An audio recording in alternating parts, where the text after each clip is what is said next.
So hey guys, welcome back to our channel that is BACM by Paras Khatri, and the topic which we are discussing today is of Unit 5 Democratic Rights for Class 9. So let's firstly understand what exactly the rights are.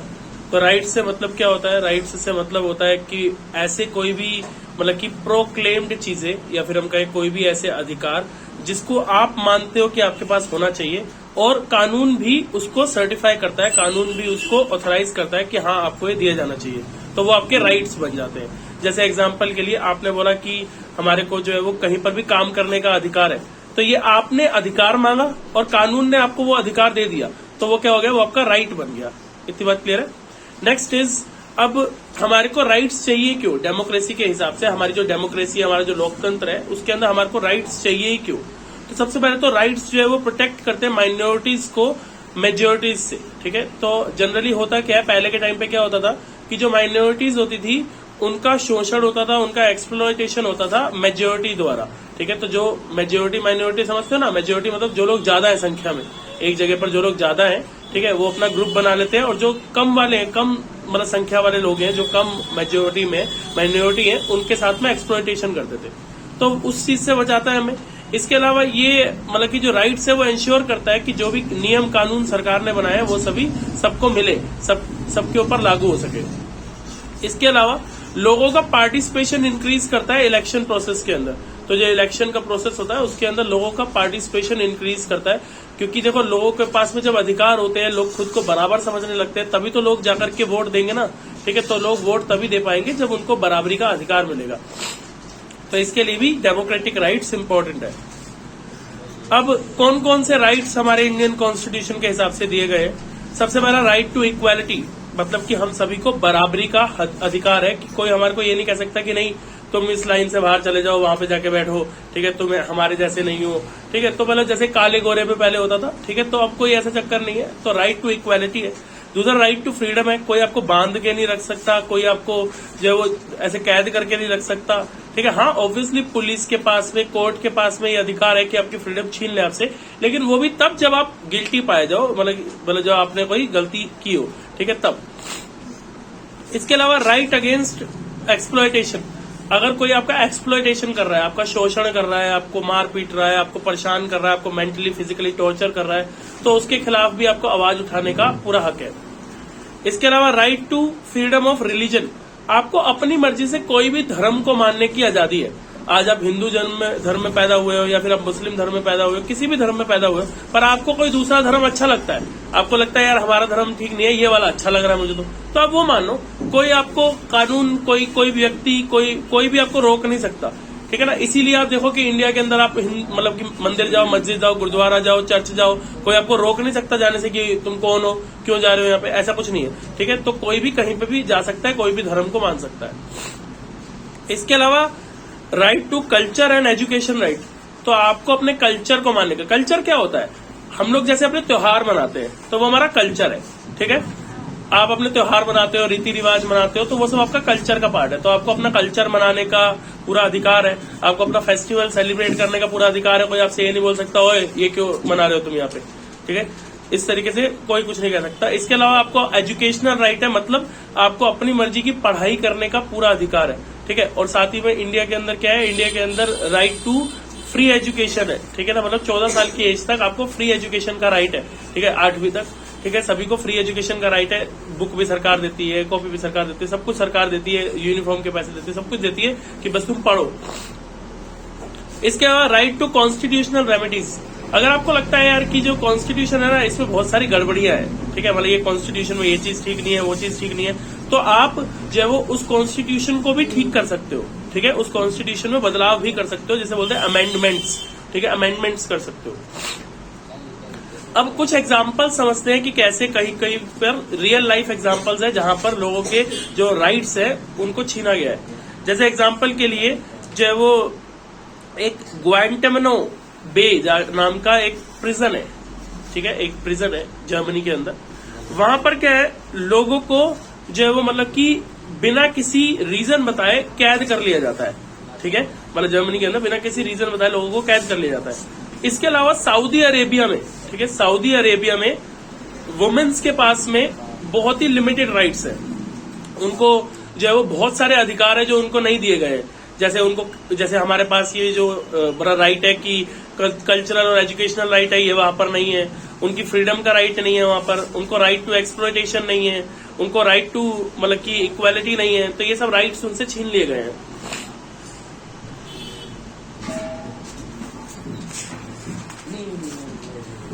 इसके अलावा right to equality अभी हमने पढ़ा, बराबरी का अधिकार। उसके अंदर कुछ आर्टिकल्स है। अब देखो, कोई भी अधिकार आपको मिलता है तो किसी न किसी आर्टिकल के तहत मिलता है ना। आर्टिकल मतलब कि ये सेक्शन दिया होगा, है ना, उसके अंदर लाइक कॉन्स्टिट्यूशन के अंदर इस सेक्शन के हिसाब से आपको ये अधिकार है। तो वो सेक्शन कौन कौन से है? तो आर्टिकल 14 तो बोलता है कि equality before law. Equality before law का मतलब क्या है? कानून की नजर में सब बराबर है। कि अगर प्रधानमंत्री हो एक तरफ और एक तरफ एक नॉर्मल आदमी हो, दोनों ही कानून की नजर में बराबर है। अगर दोनों ने कोई अपराध किया है तो कानून दोनों को एक तरीके की सजा देगा। दूसरी चीज क्या है? आर्टिकल 15 ऑफ इंडियन कॉन्स्टिट्यूशन क्या बोलता है? Prohibition of discrimination on grounds of religion, caste, race, sex और प्लेस ऑफ बर्थ। ठीक है, तो अगर आपके साथ में जो है वो रिलीजन के नाम पे, रिलीजन सोचते हो धर्म के नाम पे, रेस मतलब क्या है? गोरा काला। ठीक है, तो आपको गोरे काले के हिसाब से, कास्ट के बेस पर कि आप ऊंची कास्ट नीची कास्ट के हिसाब से, सेक्स यानी कि जेंडर के बेस पर कि आप जेंट्स हो, आप लेडीज हो, या आप ट्रांसजेंडर हो, इसके हिसाब से, या फिर प्लेस ऑफ बर्थ कि यार तुम तो बिहार में पैदा हुए, या तुम तो झारखंड में पैदा हुए, या तुम तो दिल्ली में पैदा हुए, इसके हिसाब से इनमें से किसी भी तरीके से अगर आपके साथ कोई भेदभाव करता है, कोई किसी तरीके का आपको डिस्क्रिमिनेशन मतलब भेदभाव करता है, तो उसको रोकता है कौन? आर्टिकल 15। ठीक है, आर्टिकल 16 क्या बोलता है? आर्टिकल 16 बोलता है कि जो equality of opportunity in matters of public employment. अगर कभी भी आपको कोई पब्लिक एम्प्लॉयमेंट दी जा रही है, पब्लिक एम्प्लॉयमेंट से मतलब क्या है कि सरकारी तौर पर कोई नौकरी मिल रही है, तो उसके अंदर किसी तरीके का डिस्क्रिमिनेशन नहीं होगा। ठीक है, जो पढ़ा लिखा है, जो काबिल है, उन सभी को नौकरी मिलेगी और बराबर तरीके से ट्रीट किया जाएगा। ये भी नहीं कहा जाएगा कि तुम लेडीज हो तो तुमको कम सैलरी दे दे, तुम जेंट्स हो तो तुमको कम ज्यादा सैलरी दे दे, ऐसा भी नहीं होगा। आर्टिकल 17 क्या बोलता है? Abolition of untouchability. अनटचेबिलिटी से क्या मतलब होता है? अनटचेबिलिटी से मतलब होता है छुआछूत। ठीक है ना, ये छुआछूत क्या होता है? ये गांवों में ज्यादा देखने को मिलता है कि नीची जाति वाले कुएं को हाथ लगा दे तो कुएं का पानी गंदा हो गया जी, है ना। ये लोग जो है हमारे घर का पानी पी ले तो हमारा घर खराब हो गया, हमारे घर में कदम रख दे तो गंगा जल से धो। तो ये सब कुछ क्या होता है? ये सब होता है, इसको बोलते हैं छुआछूत और इंग्लिश में बोलते हैं अनटचेबिलिटी। ठीक है, तो आर्टिकल 17 अनटचेबिलिटी को खत्म करता है कि बोलता है कि कोई ये सब नहीं कर सकता। तो आज भी गांव में तो ये सब होता है, लेकिन आप शहर में करके दिखाओ, भाई साहब केस हो जाएगा, अंदर हो जाओगे। ठीक है, तो इस तरीके से जो है वो होता है। अब आर्टिकल 18 क्या होता है? Abolition of titles. टाइटल्स का मतलब क्या होता है?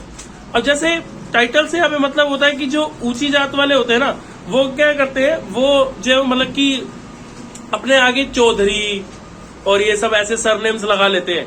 ठीक है, ताकि वो दिखे कि वो एक अलग से ऊंची जात के लोग हैं। ठीक है, और नीची जातों वालों को एक टाइटल दे देते हैं, तुम तो दलित हो, तुम तो ये हो वो हो, तो वो सब बंद है। ठीक है, आर्टिकल 18 बोलता है कि ये सब कुछ नहीं चलेगा, इस सबको हटाना पड़ेगा। इसके अलावा राइट टू फ्रीडम।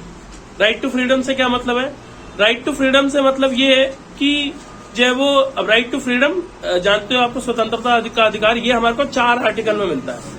सबसे पहला आर्टिकल 19। आर्टिकल 19 क्या बोलता है कि आपको फ्रीडम टू स्पीच है। स्पीच का मतलब क्या है?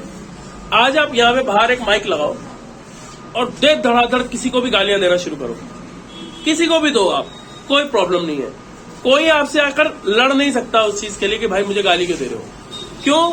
आपको कोई चीज गलत लगी, आपने उसके खिलाफ बोला, this is right to speech. इसीलिए आप देखो ना, इंडिया में आप आज कुछ भी बोल दो, पीएम के खिलाफ, सीएम के खिलाफ, प्राइम मिनिस्टर के खिलाफ, प्रेसिडेंट, किसी के खिलाफ भी कुछ भी बोलो, कोई आपको आगे पकड़ने नहीं आ जाएगा। क्यों? क्योंकि राइट टू स्पीच है। ठीक है, राइट टू स्पीच का मतलब यही है कि आपको जो चीज गलत लगे, आपको जैसा लगता है वैसा बोलो। ठीक है, राइट टू स्पीच है। दूसरा क्या है? आर्टिकल 20 क्या बोलता है? Protection in respect of conviction for offences. तो अगर आपने किसी तरीके का कोई ऑफेंस किया है, ठीक है, ऑफेंस माने क्या है? किसी तरीके का कोई, आप कह सकते हो कि क्राइम किया है, ठीक है, तो उसके अंदर आपको अपनी बात रखने का अधिकार है। मान लो आज आपके ऊपर केस चला कि आप यहां से, मान लो कि कहीं से आपने चोरी करके भागे, आप स्कूल वालों ने केस डाल दिया, आप चोरी करके भागे हो, तो ऐसा नहीं है पुलिस आएगी ऐसा गर्दन से पकड़ के जेल में डाल देगी, नहीं। पुलिस आपसे जांच करेगी, पुलिस आपसे पूछताछ करेगी, हाँ जी क्या हुआ था, कैसे हुआ था, क्यों हुआ था। और फिर भी पुलिस आपको ये नहीं कर सकती कि तुम चोर हो। पुलिस सिर्फ आपको शक के बिना पर जेल ले जा सकती है, पर आपको उसे आपको कोर्ट के आगे पेश करना पड़ेगा। फिर जज डिसाइड करेगा कि आपने चोरी करी या नहीं करी। बात समझ में आई? ये है protection in respect to offences. Article 21 क्या बोलता है? प्रोटेक्शन ऑफ लाइफ, ठीक है, प्रोटेक्शन ऑफ लाइफ और पर्सनल लिबर्टी। और क्या है कि इसके अंदर आपको अपनी जिंदगी को बचाने की पूरी अधिकार है। कहते हैं ना कि अगर मान लो कि आज आप जा रहे हो, आपके ऊपर कोई धारदार हथियार से हमला कर दे, आप उसी का हथियार छीन करके उसको मार दो, तो आपको जेल होगी 2-4-5 महीने की। लेकिन ऐसा नहीं है कि आपको वो मर्डर वाला केस चलेगा आपके ऊपर, नहीं होगा। क्यों? क्योंकि आपने अपनी लाइफ को बचाने के लिए ये किया, ठीक है। तो अपनी खुद की प्रोटेक्शन के लिए जब कोई आप करते हो तो वो क्या आ जाता है? वो राइट टू प्रोटेक्शन के अंदर आ जाता है, right to protection of life के अंदर आ जाता है। आर्टिकल 22 क्या बोलता है? Protection against arrest and detention of certain cases. There is something called as advance bail, ठीक है, एडवांस बेल। मान लो आपको पता चल गया जी कि ना किसी ने आपके खिलाफ गलत केस दायर कर दिया है और बस पुलिस अभी आती ही होगी, तो समझदार लोग क्या करते हैं? ये नहीं घर बैठे बैठे हाथ फुला, हो पुलिस आ रही होगी, पुलिस आ रही होगी, क्या करूं, भाग जाऊं क्या? समझदार लोग क्या करते हैं? उसी वक्त कोर्ट पहुंच जाते हैं और ऐसे ऐसे जाकर के बताते हैं जी मेरे खिलाफ एक गलत केस डाल दिया गया है और मुझे आप पहले से ही जमानत दे दो, ठीक है, क्योंकि मैं तो देखो आपके आगे आ गया हूं। दिस मीन्स कि मैं चोर डाकू तो नहीं हूं, है ना। अगर मैंने गलती की होगी तो मैं आपके आगे थोड़ी आऊंगा। तो अगर आप सही हो तो आप कोर्ट के आगे जाओ, मजिस्ट्रेट आपको एक एडवांस बेल दे देगा। पुलिस आपको पकड़ने आया ऐसे दिखा दो, चलो बेटा बाहर जाओ, ठीक है ना, ये रही एडवांस बेल। तो पुलिस आपको हाथ भी नहीं लगा सकती, ठीक है। तो ये क्या है? ये प्रोटेक्शन आपको कौन देता है? Protection against arrest and detention in certain cases, ठीक है। इसको बोलते हैं अग्रिम जमानत। नेक्स्ट है राइट अगेंस्ट एक्सप्लॉयटेशन, ठीक है। राइट अगेंस्ट एक्सप्लॉयटेशन मतलब अगर आपके साथ शोषण हो रहा हो, आपके साथ कोई गलत कर रहा हो, तो आप क्या क्या कर सकते हो। तो उसके अंदर आर्टिकल 25 से लेकर के 28 तक है। आर्टिकल 25 क्या बोलता है कि freedom of conscience and the people profession and practice and propagation of religion. मतलब क्या है? आप मान लीजिए कोई ऐसा काम कर रहे हैं, कोई रिलीजन है आपका, ऐसा मतलब कोई ऐसा प्रोफेशन है, कोई आपका रिलीजन है, प्रैक्टिस आप कैसे कोई ऐसी करते हो जिसकी वजह से लोग आपसे चिढ़ते हैं, लोग आपको गलत मानते हैं। मैं आपको एक एग्जांपल देता हूँ इसका। मान लो कि आपका काम क्या है कि आपकी, ये भी देखो नौकरी होती है। मान लो कि आपकी ड्यूटी है कि शमशान घाट में ना आपको लाशों को जो है वो मतलब कि लाशों का ढेर को हटाना होता है, उधर की सफाई करनी होती है। मान लो ये आपका काम है, प्रोफेशन है, इट्स अ जॉब, ठीक है। तो लोग, आप जब सोसाइटी में आते हो ना, वापसी घर में आते हो या फिर सोसाइटी में आते हो, तो आपके रिश्तेदार, आपके आस पड़ोस के लोग आपसे बात नहीं करते, दूर दूर रहते हैं कि अरे ये तो गंदा आदमी है, ये तो ये काम करता है, वो काम करता है। तो ये है मतलब कि freedom of conscience and free profession practice and allegation, ठीक है। मतलब क्या है? इसके अकॉर्डिंग मतलब कोई भी आपके साथ इस तरीके से व्यवहार नहीं कर सकता, आपके प्रोफेशन, आपके रिलीजन, आपके कास्ट के हिसाब से। आर्टिकल 26 बोलता है freedom to manage religious affairs. Religious affairs को मैनेज करने की पूरी फ्रीडम है आपको। मतलब क्या है? अब जैसे मान लो कि किसी मंदिर में बहुत तेजी से वो बज रहे हैं, भजन बज रहे हैं, किसी मस्जिद में बहुत तेज अजान हो रही है, तो कोई मंदिर को नहीं बोल सकता कि भाई आवाज कम करो क्योंकि अजान हो रही है। कोई अजान को नहीं बोल सकता कि भाई अजान की आवाज कम करो, मंदिर में भजन चल रहे हैं, ठीक है। तो ये है right to freedom to manage religious affairs, ठीक है। जिसको जो धर्म निभाना है और उसको प्रमोट करने के लिए जो कुछ कर सकता है वो करे। Article 27 freedom as to payment of taxes for promotion and particular religion. आपको अगर अपने रिलीजन को प्रमोट करने के लिए कुछ करना है, ठीक है, एक अपने रिलीजन को बढ़ाने के लिए कुछ करना है, जैसे वो होती है ना, क्या बोलते हैं उसे यार, वो होती नहीं जिसमें वो समझाते हैं, क्या बोलते हैं उसे, ध्यान नहीं आ रहा। तो एक होता है मतलब कि जैसे हिंदू महासभा होती है, उसमें क्या किया जाता है, उसमें धर्म को बढ़ाने के लिए स्टेप्स लिए जाते हैं कि कैसे किया जाएगा। ऐसे ही मुस्लिम्स में भी होती है, क्या बोलते हैं उसे, जकात बोलते हैं, नहीं कुछ और बोलते हैं, ऐसे कुछ होता है, ठीक है। तो उसके अंदर वो जितने भी धर्मगुरु होते हैं, ठीक है, मुस्लिम धर्मगुरु होते हैं, वो आते हैं, लोगों को समझाते हैं कि किस तरीके से धर्म को बढ़ाया जा सकता है, मुस्लिम धर्म को अच्छा किया जा सकता है, तो वो सब चीजें की जाती है। आर्टिकल 28 क्या बोलता है? Freedom as to attendance at religious instruction और religious workshop, certain educational institution.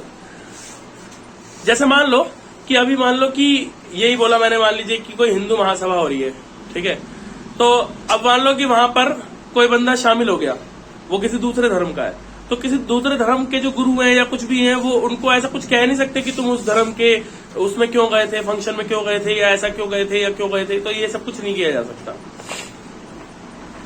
Next point is secularism.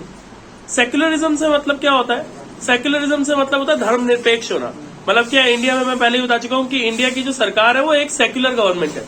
वो मतलब कभी भी ये नहीं बोलती कि हम हिंदू धर्म की सरकार है या मुस्लिम धर्म की सरकार है।